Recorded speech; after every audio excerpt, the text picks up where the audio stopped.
ദൈവത്തിൻ്റെ അതിപരിശുദ്ധമായ നാമം മഹത്വപ്പെടുമാറാകട്ടെ. G of good news today Christian ചാനലിലേക്ക് എല്ലാവർക്കും ക്രിസ്തുവിൻ്റെ നാമത്തിലുള്ള സ്നേഹവന്ദനത്തെ അറിയിക്കുന്നു. കഴിഞ്ഞ ക്ലാസ്സിൽ നാം ചിന്തിച്ചതുപോലെ മനുഷ്യന് ദൈവികമായ അധികാരവുമുണ്ട്, മാനുഷികമായ അധികാരവുമുണ്ട്. ഇന്ന് അനേക സഭകളിലും കണ്ടുവരുന്നത് മാനുഷികമായ അധികാരം ഉപയോഗിച്ചുള്ള ശുശ്രൂഷയാണ്. ദൈവികമായ അധികാരം ദൈവം കൊടുക്കുന്നതാണ്. അത് ഒരിക്കലും മനുഷ്യന് കൊടുക്കുവാനായിട്ട് സാധിക്കില്ല. ദൈവം തൻ്റെ പരിശുദ്ധാത്മാവിനാൽ വിശ്വസ്തന്മാരായ തൻ്റെ ദാസന്മാരെ തിരഞ്ഞെടുത്ത് ദൈവികമായ ശുശ്രൂഷകൾക്ക് വിനിയോഗിക്കുമ്പോൾ ദൈവിക അധികാരം അത് ബലത്തോടെ വരുന്നത് നമുക്ക് കാണുവാനായിട്ട് സാധിക്കും. മാനുഷികമായ അധികാരം എപ്പോഴും മനുഷ്യനെ പ്രസാദിപ്പിക്കണമെന്നുള്ള ചിന്തയിൽ ഉള്ളതും, ദൈവികമായ അധികാരം മനുഷ്യനെ എത്ര ഇഷ്ടപ്പെട്ടില്ലെങ്കിലും ദൈവത്തെ മാത്രം പ്രസാദിപ്പിക്കണമെന്നുള്ളതാണ് ദൈവികമായ അധികാരത്തിൽ നിലകൊള്ളുന്നത്.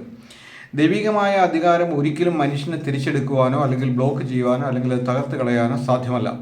മാനുഷികമായ ആ അധികാരം മനുഷ്യനത് പിൻവലിക്കുമോ എന്നുള്ള ഭയത്തിനാൽ എപ്പോഴും മനുഷ്യനെ പ്രീതിപ്പെടുത്തിക്കൊണ്ടിരിക്കേണ്ടതായിട്ടുള്ള ഒരു ശുശ്രൂഷയാണ് എന്ന് നാം ചിന്തിക്കേണ്ടത്. നമുക്ക് എങ്ങനെയൊക്കെയാണ് ദൈവികമായ അധികാരങ്ങൾ ലഭിക്കുക, എവിടെ മുതലാണ് അത് ആരംഭിക്കുക, അതെങ്ങനെയൊക്കെയാണ് നമ്മുടെ ജീവിതത്തിൽ അത് കൊണ്ടുവരിക എന്നുള്ള കാര്യങ്ങളെക്കുറിച്ചാണ് ഇന്ന് നാം ധ്യാനിക്കുവാനായിട്ട് പോകുന്നത്.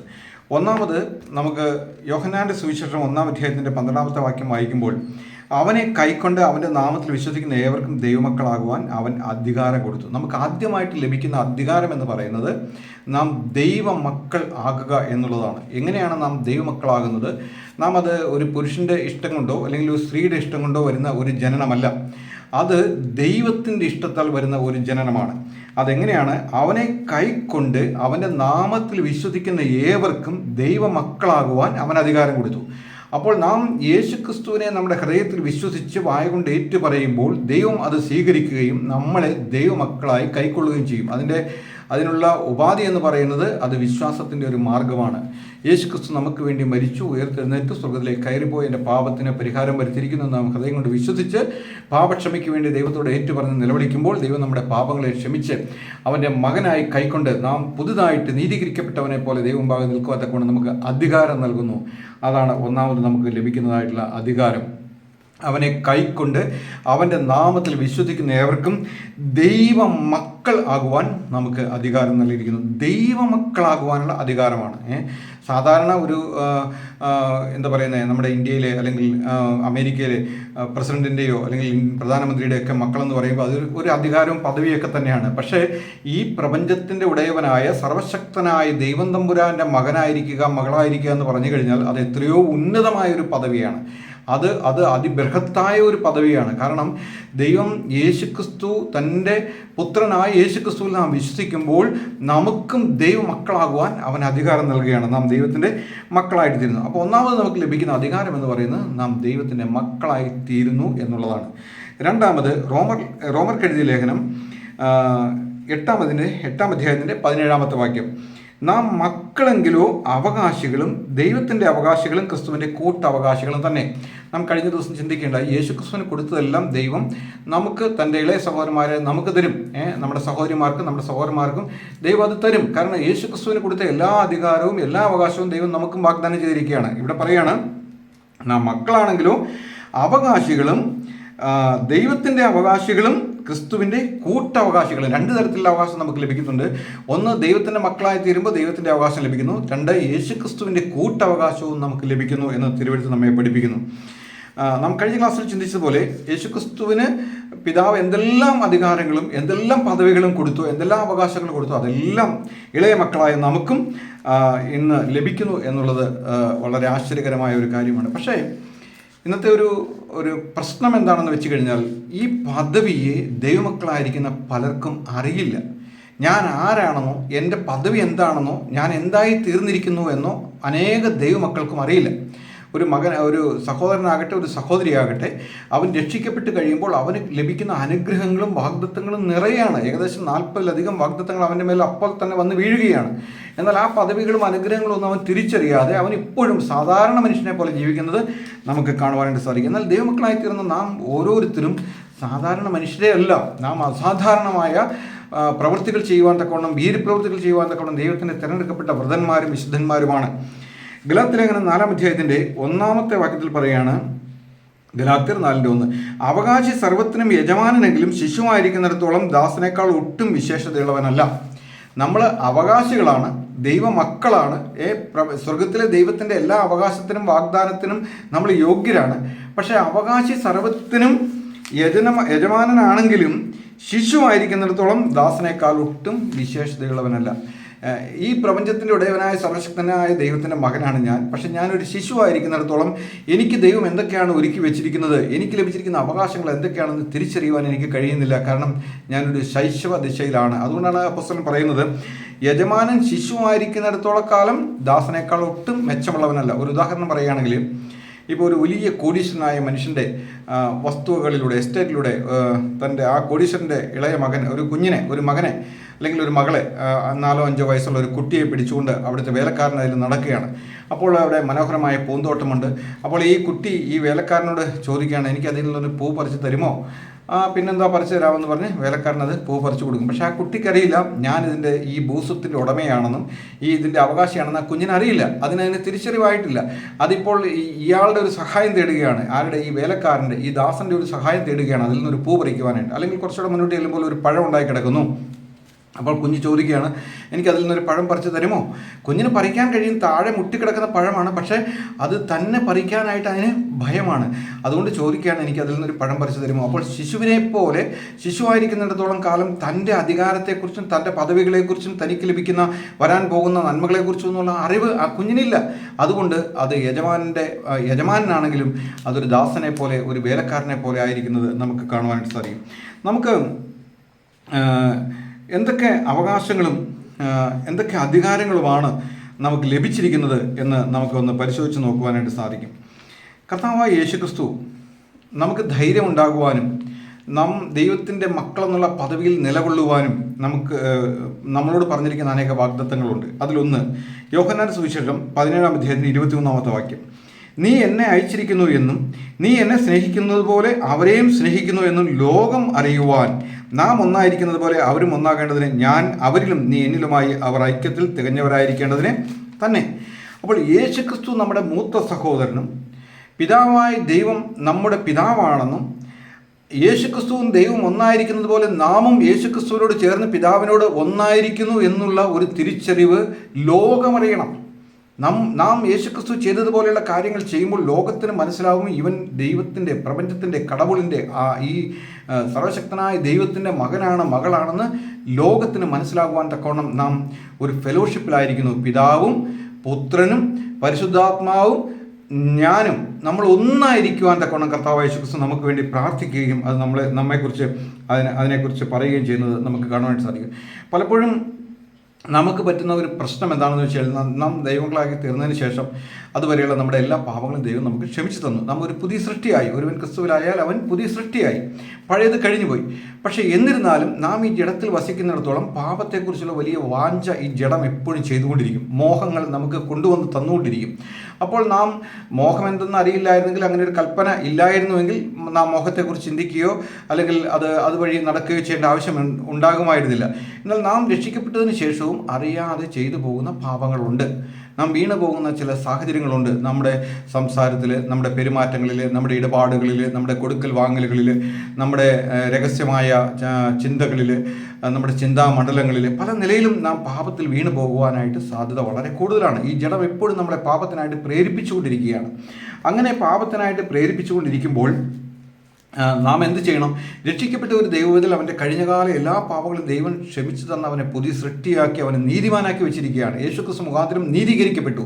പിതാവായ ദൈവത്തോട് നിരപ്പ് വന്നു, പിതാവായ ദൈവത്തോട് സമാധാനം വന്നു, കൂട്ടായ്മയിലേക്ക് വന്നു. പക്ഷേ ഇപ്പോഴും ചില കുഴപ്പങ്ങളിൽ പോയി അകപ്പെട്ട് കഴിയുമ്പോൾ ഈ പൈതൽ, ഈ മകൻ, ഈ സഹോദരൻ അല്ലെങ്കിൽ ഈ സഹോദരി ചിന്തിക്കുകയാണ്, ഇനി എനിക്കിതിൽ നിന്ന് രക്ഷപ്പെടുവാനായിട്ട് കഴിയില്ല. കാരണം ഞാൻ രക്ഷിക്കപ്പെട്ടതിന് ശേഷം വീണ്ടും പല പ്രാവശ്യം പാപം ചെയ്യുകയാണ്. ഞാൻ ഏറ്റു പറഞ്ഞു, പക്ഷേ വീണ്ടും പോയി ഞാൻ പാപം ചെയ്തു. വീണ്ടും ഞാൻ ഏറ്റു പറഞ്ഞു, വീണ്ടും പോയി ഞാൻ പാപം ചെയ്തു. എനിക്ക് കഴിയുന്നില്ല. അപ്പോൾ ഇനി പാപത്തിൽ തന്നെ തുടരാം എന്നുള്ള ചിന്ത പിശാച് ഒരു നെഗറ്റീവ് തോട്ട്സ് ആയിട്ട് നമ്മുടെ ചിന്താമണ്ഡലത്തിലേക്ക് ഇട്ടുതരും. അപ്പോൾ നാം എന്ത് ചെയ്യും? ഇനിയിപ്പോൾ യേശുക്രിസ്തുവിൻ്റെ പിന്നാലെ പോയിട്ട് കാര്യമില്ല. കാരണം എനിക്കത് തുടരാൻ കഴിഞ്ഞില്ല, എനിക്ക് നീതി പുലർത്താൻ കഴിഞ്ഞില്ല. ഞാനൊരു കുറ്റബോധത്തിൻ്റെ മനസ്സാക്ഷിയിൽ ഞാൻ മുന്നോട്ട് പോയിക്കൊണ്ടിരിക്കുക. എപ്പോഴും പാപം ചെയ്തതിൻ്റെ ആ ഒരു ഇത് പിശാച് എന്നെ കുറ്റപ്പെടുത്തിക്കൊണ്ടിരിക്കുക. നീ ഇനി ദൈവത്തിൻ്റെ മകനെന്ന് വിളിക്കാൻ യോഗ്യനല്ല, നീ പാപം ചെയ്തു പോയി എന്ന് പറഞ്ഞ് എപ്പോഴും പിശാച് കുറ്റപ്പെടുത്തിക്കൊണ്ടിരിക്കുക. അപ്പോൾ ഒരു കുറ്റപ്പെടുത്തലിൻ്റെ ആത്മാവിൽ ഞാൻ മുന്നോട്ട് പോയിക്കൊണ്ടിരിക്കുക. 1 യോഹന്നാൻ 1-ാം അധ്യായത്തിൻ്റെ 9-ാമത്തെ വാക്യത്തിൽ നാം വായിക്കുന്ന ഒരു കാര്യമുണ്ട്. നമ്മുടെ പാപങ്ങളെ ഏറ്റുപറയുന്നു എങ്കിൽ അവൻ നമ്മുടെ പാപങ്ങൾ ക്ഷമിച്ച് സകല അനീതിയും ഒക്കെ നമ്മെ ശുദ്ധീകരിക്കുവാൻ തക്കവണ്ണം വിശ്വസ്തനും നീതിമാനും ആകുന്നു. നാം പാപത്തിൽ വീഴും, അത് ദൈവത്തിനും അറിയാം. നാം പാപത്തിൽ വീഴുമെന്ന് ദൈവത്തിനറിയാം. ആദാം പാപം ചെയ്യാൻ സാധ്യതയുള്ള കാര്യം പോലും ദൈവത്തിനറിയാം. അവൻ ആരംഭത്തിലെ തന്നെ അവസാനം അറിയാവുന്നവനായ ദൈവമാണ്. അപ്പോൾ നാം ചില പാപങ്ങളിൽ ചെന്ന് വീഴും എന്ന് ഉള്ള കാര്യം ദൈവത്തിനറിയാം. അവൻ നമുക്ക് വേണ്ടി പക്ഷപാതം ചെയ്തുകൊണ്ട് വീഴാതിരിക്കുവാൻ വേണ്ടി യേശുക്രിസ്തു മധ്യസ്ഥനായിട്ട് അവിടെ ഉണ്ട്.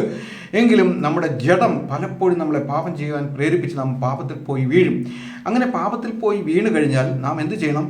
നാം ഒട്ടും അത് ന്യായീകരിക്കാതെ ദൈവം മുമ്പാകെ അത് ഏറ്റുപറയണം. കർത്താവേ, നിന്നോട് ഞാൻ പാപം ചെയ്തു, ഞാൻ അരുതാത്ത കാര്യമാണ് ചെയ്തത്, ഞാനൊരു ദൈവത്തിൻ്റെ മകനാണ്, ദൈവത്തിൻ്റെ മകളാണ്, ആ ഒരു യോഗ്യതയ്ക്ക് ഒത്തവണ്ണം ഞാൻ ജീവിച്ചില്ല, എനിക്ക് തെറ്റുപറ്റി കർത്താവേ, എന്നോട് ക്ഷമിക്കണമേ കർത്താവേ എന്ന് നാം ദൈവസന്നിധിയിൽ നമ്മെ തന്നെ ഏറ്റുപറയുമ്പോൾ യേശുക്രിസ്തുവിൻ്റെ രക്തത്താൽ നമ്മുടെ സകല അനീതിയും പോക്കി നമ്മെ ശുദ്ധീകരിക്കും.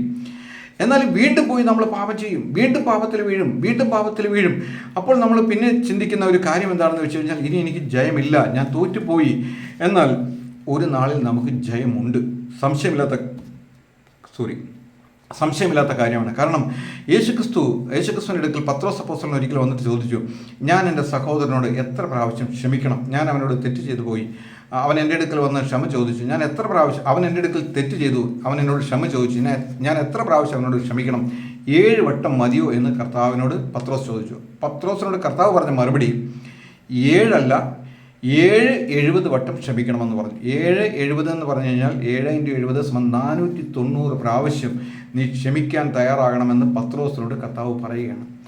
അപ്പോൾ മനുഷ്യനായിരിക്കുന്ന നമ്മൾ 490 പ്രാവശ്യം ക്ഷമിക്കണമെന്ന് കർത്താവ് പറഞ്ഞാൽ, നമ്മുടെ കർത്താവ് നമ്മളോട് എത്ര പ്രാവശ്യം നമ്മൾ വീണ് പോയാലും ക്ഷമിക്കുവാൻ തയ്യാറുള്ള ഒരുവനാണ്. പക്ഷെ നാം ഏറ്റുപറഞ്ഞ് ഒരു വിജയം കിട്ടുന്നവരെയും പോരാടിക്കൊണ്ടിരിക്കണം. നാം വീണാൽ നമ്മൾ അവിടെ കിടക്കാൻ പാടില്ല. നമ്മൾ എഴുന്നേറ്റ് കർത്താവിനോട്, കർത്താവേ, ഞാൻ വീണ്ടും വീണ്ടും വീണ്ടും വീണ്ടും പാപം ചെയ്തു പോയി കർത്താവേ, എനിക്കൊരു വിജയം തരണം കർത്താവേ, എന്നെ രക്ഷിക്കണം കർത്താവേ, എന്നെ സഹായിക്കണം കർത്താവേ നിലവിളിക്കുമ്പോൾ തീർച്ചയായിട്ടും നമുക്ക് വിടുതലുണ്ടാകുമെന്നുള്ള കാര്യത്തിൽ യാതൊരു സംശയം വേണ്ട. പാപം നമ്മുടെ ജഡം അങ്ങനെയുള്ള ഒരു ജഡമാണ്. ഞാൻ രക്ഷിക്കപ്പെടുന്നതിന് മുമ്പ് എനിക്കുണ്ടായ ഒരു അനുഭവം ഞാൻ നിങ്ങളുടെ അടുത്ത് പറയാം. രക്ഷിക്കപ്പെടുന്നതിന് മുമ്പാണ് ബീഡി വലിക്കുമായിരുന്നു. ഞാൻ ബീഡിയും സിഗരറ്റും വലിക്കുമായിരുന്നു. സിഗരറ്റ് അധികമല്ല, ബീഡിയാണ് അധികം വലിക്കുന്നത്. ഒരു ദിവസം ഒരു 4 പൊതി 5 പൊതി എല്ലാം ബീഡി എനിക്ക് വേണമായിരുന്നു, കാജ ബീഡി.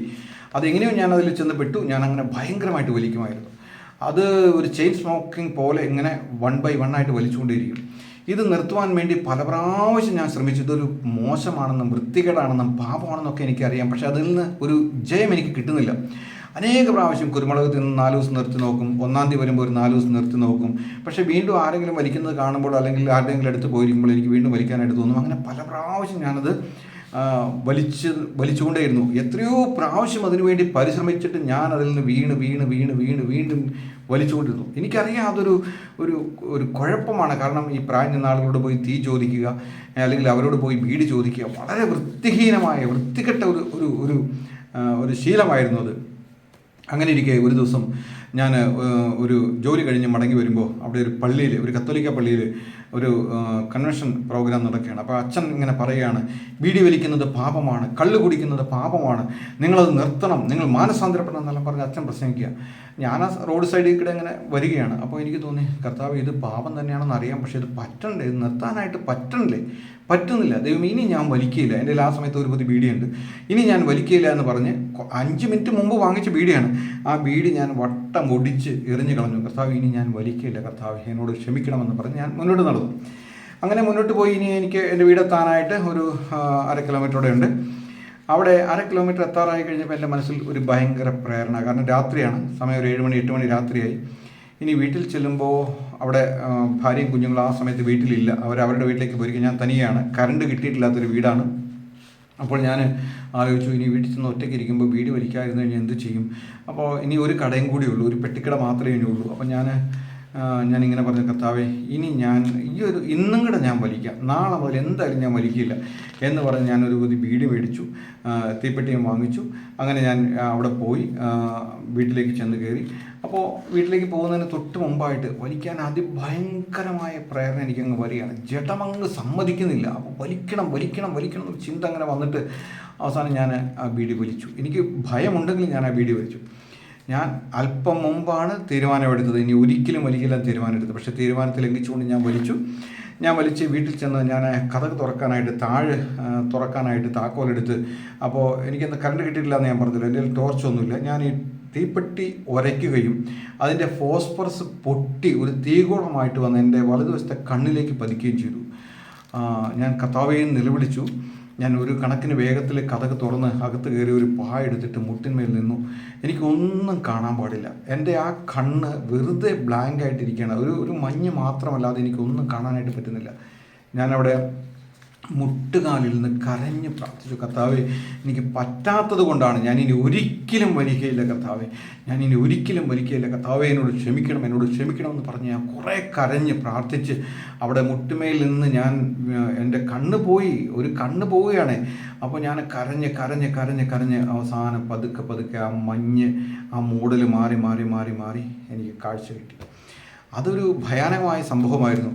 പക്ഷേ ഞാൻ പറയട്ടെ പ്രിയ സഹോദരി, ഞാൻ ഒരു മണിക്കൂർ കഴിഞ്ഞപ്പോൾ ഞാൻ വീണ്ടും വലിച്ചു. എത്ര അടി കിട്ടിയാലും എത്ര ശിക്ഷ കിട്ടിയാലും നമ്മുടെ ജഡം നമ്മളെ പ്രേരിപ്പിച്ചുകൊണ്ടേയിരിക്കും പാപം ചെയ്യുവാനായിട്ട്. അതിനുശേഷം 94 ജനുവരി 9 ഞാൻ രക്ഷിക്കപ്പെട്ടു. അന്നാണ് യഥാർത്ഥത്തിലുള്ള രക്ഷ എൻ്റെ ജീവിതത്തിൽ ഉണ്ടായത്. ഞാൻ അന്ന് വീണ്ടും ജനിച്ചു. യേശുക്രിസ്തുവിനെ രക്ഷിതാവും കർത്താവുമായിട്ട് ഹൃദയത്തിൽ സ്വീകരിച്ച് ഞാൻ എറണാകുളത്തുള്ള ഒരു മറൈൻ ഗ്രൗണ്ടിൽ വെച്ചാണ് അതൊരു മീറ്റിങ്ങിൽ വെച്ച് 1994 ജനുവരി 9 ഞാൻ രക്ഷിക്കപ്പെട്ടു. അന്ന് മുതൽ ഇന്ന് വരെയും ഞാൻ വലിച്ചിട്ടില്ല. എൻ്റെ ആ ഒരു കുഴപ്പം, ആ ജഡത്തിൻ്റെ ഒരു ശീലം കർത്താവ് അങ്ങ് എടുത്തു മാറ്റി. എനിക്കത് കഴിയുമായിരുന്നില്ല. പിന്നീട് എനിക്ക് സംഭവിച്ചൊരു കാര്യം എന്ന് വെച്ചാൽ, ഒരിക്കൽ ഞാൻ സ്വപ്നം കണ്ട് ഞാൻ വലിക്കുന്നതായിട്ട്. എനിക്ക് എന്തായ ഒരു സങ്കടം, കർത്താവേ ഇത്രയും വർഷം ഞാൻ പിടിച്ചു നിന്നിട്ട് അറിയാതെ ഞാൻ വലിച്ചു പോരുമെന്ന് പറഞ്ഞാൽ കർത്താവിൻ്റെ അടുക്കൽ ഒത്തിരി നിലവിളിച്ചു. പക്ഷേ എഴുന്നേറ്റപ്പോൾ മനസ്സിലായത് ഒരു സ്വപ്നമായിരുന്നു, യാഥാർത്ഥ്യമായിരുന്നില്ല. ദൈവത്തിൻ്റെ കൃപയാൽ 94 ജനുവരി 9 മുതൽ ഇന്ന് വരെയും കള്ളുകുടിയും ബീഡിവലിയും എല്ലാം നിർത്തുവാൻ തക്കോണം ദൈവം എനിക്ക് കൃപ നൽകി. ദൈവം നമുക്ക് കൃപ നൽകും. നമ്മൾ എത്ര പ്രാവശ്യം വീണാലും അതിൽ നിന്ന് ജയിച്ചെഴുന്നേറ്റ് വരുവാൻ തക്കോണം ദൈവം നമുക്ക് കൃപ നൽകും. അതുകൊണ്ട് നമ്മുടെ പാപങ്ങളെ ഏറ്റുപറയുന്നുവെങ്കിൽ അവൻ നമ്മുടെ പാപങ്ങളെ ക്ഷമിച്ച് സകല നീതിയും പൊക്കി നമ്മളെ ശുദ്ധീകരിക്കുവാൻ തക്കോണം വിശ്വസ്തനും നീതിമാനുമാണ്. അനേക ദൈവമക്കളെ കർത്തൃമേശെടുക്കാൻ പോകുന്നതിന് മുമ്പ് തങ്ങളുടെ പാപങ്ങളെ ഏറ്റുപറയാതെ ലാഘവത്തോടു കൂടി പോയി അതങ്ങ് എടുക്കും. കാരണം അവർ വിചാരിക്കുന്നത് പല പ്രാവശ്യം ഏറ്റുപറഞ്ഞ് പിന്നെയും പോയി പാപം ചെയ്യും, ഇനി മിണ്ടാതെ പോയി അങ്ങ് എടുക്കാമെന്ന് വിചാരിക്കുക. പക്ഷേ അതിൻ്റെ പേരിൽ പലരും രോഗികളാകുന്നു, പലരും അവരുടെ ആത്മീയമായ ശക്തി ചോർന്നു പോകുന്നു, അവർ പലപ്പോഴും നിദ്രയിലാകുന്നു, മരിച്ചു പോകുന്നവരെ സംഭവിക്കുന്ന നമുക്ക് കാണുവാനായിട്ട് സാധിക്കും. അതുകൊണ്ട് നാം ദൈവം മുമ്പാകെ നമ്മുടെ പാപങ്ങളെ ഏറ്റുപറയണം. ഒരു ദിവസം വിജയം കിട്ടുമെന്നുള്ള കാര്യത്തിൽ യാതൊരു സംശയവും വേണ്ട. കർത്താവ് നമ്മെ സഹായിക്കും. അപ്പോൾ ഒന്ന്, യേശുക്രിസ്തുവിൻ്റെ സഹോദരനാണ് നമ്മൾ. പിതാവായ ദൈവത്തോടൊപ്പം നാം ആയിരിക്കുന്നു. അതുകൊണ്ട് ദൈവം യേശുക്രിസ്തുവിന് കൊടുത്തതുപോലെ എല്ലാ കാര്യങ്ങളും നമുക്ക് തരും. നാം അവകാശികളാണ് എന്നുള്ള ബോധം നമുക്കുണ്ടായിരിക്കണം. രണ്ടാമത്, നമ്മുടെ പാപങ്ങളെ ഏറ്റുപറയുന്നതിനാൽ നമുക്ക് ഒരു കുറ്റബോധത്തോടെ ഒരിക്കലും ജീവിക്കേണ്ട ആവശ്യമില്ല. കർത്താവ് നമ്മളോട് ക്ഷമിക്കുന്നവനാണ്, 1000 വട്ടം ക്ഷമിക്കുന്നവനാണ്. ഞാൻ പാപം ചെയ്യാനുള്ള ഒരു പ്രേരണയ്ക്ക് വേണ്ടി ഇത് പറയുകയില്ല. പാപം ചെയ്ത് മനസ്സും അടുത്ത് കുറ്റബോധത്തിൽ ജീവിക്കുന്ന ചില സഹോദരനോ ചില സഹോദരിയോ ഈ വചനത്തെ കേൾക്കുമ്പോൾ എഴുന്നേറ്റ് യേശുക്രിസ്തുവിൻ്റെ അടുക്കൽ വന്ന് പാപക്ഷമയ്ക്കായിട്ട് ചോദിച്ച് രക്ഷപ്പെടുവാൻ വേണ്ടിയിട്ടാണ് ഞാനിത് പറയുന്നത്. മൂന്നാമത്തെ വാക്യം നമുക്കൊന്ന് പരിശോധിക്കാം. ലൂക്കോസ് സുവിശേഷം 11 13 അങ്ങനെ ദോഷികളായ നിങ്ങൾ നിങ്ങളുടെ മക്കൾക്ക് നല്ല ദാനങ്ങളെ കൊടുക്കുവാൻ അറിയുന്നുവെങ്കിൽ സ്വർഗസ്വനായ പിതാവ് തന്നോട് യാചിക്കുന്നവർക്ക് പരിശുദ്ധാത്മാവിനെ എത്രയധികം കൊടുക്കും.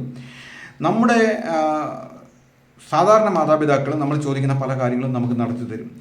അത് ദോഷികളായ, നല്ലവരായിട്ടുള്ളവരല്ല, ദോഷികളായ നമ്മുടെ മാതാപിതാക്കൾ നമുക്ക് അങ്ങനെ ചെയ്തു തരുമെങ്കിൽ സ്വർഗസ്ഥനായ പിതാവ് തന്നോട് യാചിക്കുന്നവർക്ക് പരിശുദ്ധാത്മാവിനെ എത്ര അധികമായിട്ട് കൊടുക്കും. പരിശുദ്ധാത്മാവിൻ്റെ ശക്തി നമുക്ക് വന്നാൽ ഈ ലോകത്തിലുള്ള പല കാര്യങ്ങളും ചെയ്യുവാനുള്ള ശക്തി പരിശുദ്ധാത്മാവ് നമുക്ക് നൽകും. ഓരോ പ്രവൃത്തിയും ചെയ്യുവാൻ പരിശുദ്ധാത്മാവ് നമ്മെ സഹായിക്കും. അപ്പോൾ നാം പരിശുദ്ധാത്മാവിന് വേണ്ടി വാഞ്ചയോടെ പ്രാർത്ഥിക്കണം. പരിശുദ്ധാത്മാവെ, ഈ കാര്യം ചെയ്യുവാനുള്ള ശക്തി എനിക്ക് തരണം, ഈ കാര്യം ചെയ്യുവാനുള്ള ബലം എനിക്ക് തരണം, ഇന്ന ആളെ അഭിമുഖീകരിക്കേണ്ടതായിട്ടുണ്ട്, അതിനുള്ള കൃപ എനിക്ക് തരണം. അങ്ങനെ പരിശുദ്ധാത്മാവിൻ്റെ സഹായത്തെ തേടുമ്പോൾ നമുക്ക് ജീവിച്ച് മുന്നേറുവാനുള്ള ശക്തി പരിശുദ്ധാത്മാവ് നമുക്ക് നൽകും എന്ന് നമുക്ക് മനസ്സിലാക്കുവാനായിട്ട് സാധിക്കും. തന്നോട് യാചിക്കുന്നവർക്ക് പരിശുദ്ധാത്മാവിനെ എത്ര അധികമായിട്ട് നൽകും. നാലാമത്, അപ്പോസ്തലപ്രവൃത്തി 17-26 ഭൂതലത്തിലെങ്ങും കുടിയിരിക്കുവാൻ അവൻ ഒരുത്തനിൽ നിന്ന് മനുഷ്യജാതിയൊക്കെയും ഉളവാക്കി അവരുടെ നിവാസത്തിന് അതിരുകളും കാലങ്ങളും നിശ്ചയിച്ചു.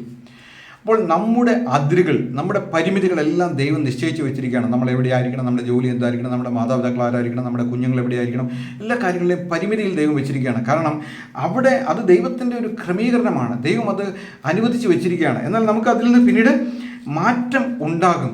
നാം തൃപ്തരായിരിക്കണം. ഈ പരിമിതികൾക്കുള്ളിൽ ഒരുപക്ഷെ കഷ്ടമുണ്ട്, ഞെരുക്കമുണ്ട്, ബുദ്ധിമുട്ടുണ്ട്, പലവിധമായ ആവശ്യങ്ങൾ നടക്കാനായിട്ടുണ്ട്. ഈ പരിമിതികൾക്കുള്ളിൽ നാം പിറുപിറുക്കാതെ ദൈവത്തിൻ്റെ സമയത്തിന് വേണ്ടി കാത്തിരിക്കണം. ഈ അതിരുകളെ ദൈവം വിശാലമാക്കും. അവൻ തക്ക സമയത്ത് നമ്മുടെ സ്ഥിതികളെ മാറ്റുന്നവരാണ്. അതുകൊണ്ട് നമുക്ക് ലഭിച്ചിരിക്കുന്ന പരിമിതിയിൽ നാം പിറുപിറുക്കാതെ ദൈവത്തോട് നന്ദിയുള്ളവനായിരിക്കണമെന്ന് ദൈവം നമ്മെക്കുറിച്ച് ഓർക്കുന്നു, നമ്മെക്കുറിച്ച് ചിന്തിക്കുന്നു. നമ്മ അത് മനസ്സിലാക്കി ആ പരിമിതികളിൽ സന്തോഷത്തോടെ ഇരിക്കുവാൻ തക്കൊണ്ട് ദൈവം നമ്മെക്കുറിച്ച് ആഗ്രഹിക്കുന്നു. 5, ഞാനുമായി ബന്ധപ്പെട്ട സകല പ്രവൃത്തികളെയും സകല സംഭവങ്ങളെയും ദൈവം നിയന്ത്രിക്കുന്നു. ഞാൻ ഈ കഴിഞ്ഞ ആഴ്ചയിൽ കേരളത്തിൽ പോകാനായിട്ടിരുന്നതാണ്. എന്നാൽ ചില സാഹചര്യങ്ങൾ കൊണ്ട് ഇവിടുത്തെ ചില കാലാവസ്ഥയുടെ പ്രശ്നങ്ങളെല്ലാം ഉള്ളതുകൊണ്ട് എനിക്ക് പോകാനായിട്ട് കഴിഞ്ഞില്ല. പക്ഷേ അത് വൈകും തോറും ഇന്ന് നാളെ വീണ്ടും പോകാനായിട്ട് ആഗ്രഹിച്ചു, അത് നടക്കില്ല. എന്നാൽ അത് വൈകിയതിൻ്റെ പിന്നിൽ ഒരു നന്മയുണ്ടെന്ന് ഈ കഴിഞ്ഞ ദിവസം ഇന്ന് എനിക്ക് ഫേസ്ബുക്കിൽ വന്ന ഒരു മെസ്സേജ് മുഖാന്തരം എനിക്ക് മനസ്സിലാക്കുവാൻ തൊക്കെ ഇടയായിരുന്നു. നമ്മുടെ ജീവിതത്തിൽ സംഭവിക്കുന്ന എല്ലാ തടസ്സങ്ങൾ പോലും ദൈവം നമ്മുടെ നന്മയ്ക്കായിട്ട് മാറ്റുന്നു. റോമാലേഖനം 8-28 വാക്യം, എന്നാൽ ദൈവത്തെ സ്നേഹിക്കുന്നവർക്ക് നിർണയപ്രകാരം വിളിക്കപ്പെട്ടവർക്ക് തന്നെ സകലവും നന്മയ്ക്കായിട്ട് കൂടി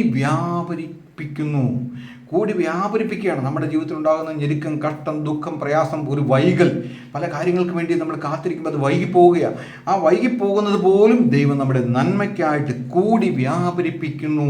നാം ദൈവമക്കളാണെങ്കിൽ നമുക്ക് ഇങ്ങനെയുള്ള അവകാശങ്ങളുണ്ടെന്ന് നാം മനസ്സിലാക്കണം. നമ്മുടെ പാപങ്ങൾ ഏറ്റുപറഞ്ഞ് ദൈവത്തോട് നിരപ്പുള്ളവരായിരിക്കണം. യേശുക്രിസ്തുവിന് ദൈവം കൊടുത്തതെല്ലാം നമുക്ക് നൽകുന്നതിന് നാം അവകാശികളാണ്. ക്രിസ്തു യേശു മുഖാന്തരം കൂട്ടവകാശികളാണ്. 3, നമ്മുടെ സകല അതിരുകളും ദൈവത്തിൻ്റെ നിയന്ത്രണത്തിലാണ്. നാം അതുകൊണ്ട് തൃപ്തിയോടെ ഇരിക്കണം. നാം പരാതിപ്പെടാനോ പിറുപിറുക്കാനോ പാടില്ല. 4, ദൈവത്തെ സ്നേഹിക്കുന്നവർക്ക് നിർണയപ്രകാരം വിളിക്കപ്പെട്ടവർക്ക് സകലവും നന്മയ്ക്കായിട്ട് കൂടി വ്യാപരിക്കുന്നു. അടുത്തത് ലൂക്കോസിൻ്റെ സുവിശേഷം 10-19 വാക്യം, പാമ്പുകളെയും തേളുകളെയും ശത്രുവിൻ്റെ സകല ബലത്തെയും ചവിട്ടുവാൻ ഞാൻ നിങ്ങൾക്ക് അധികാരം തരുന്നു. ഒന്നും ഒരിക്കലും നിങ്ങൾക്ക് ഒരു ദോഷം വരുത്തുകയില്ല.